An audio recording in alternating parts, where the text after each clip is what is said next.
আলহামদুলিল্লাহ, মোহাম্মদ একরামুল শেখের আবাকাবা গ্রহণ করার মাধ্যমে ছাত্রদের আবাকাবা গ্রহণ করার পর্ব শেষ হলো।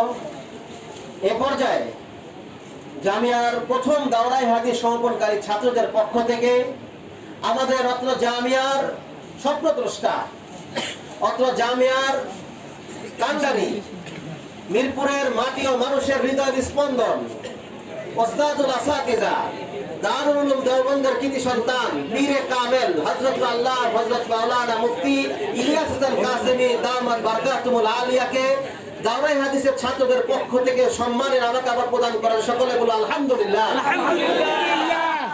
আল্লাহ তাআলা হযরতের হায়াতে বরকত দান করুন, আমিন। দীর্ঘদিন সুস্বাস্থ্যের সাথে ইলমে দ্বীনের খেদমত করার তৌফিক দান করুন, আমিন। দারুল উলুম দেওবন্দের আদর্শ চেতনা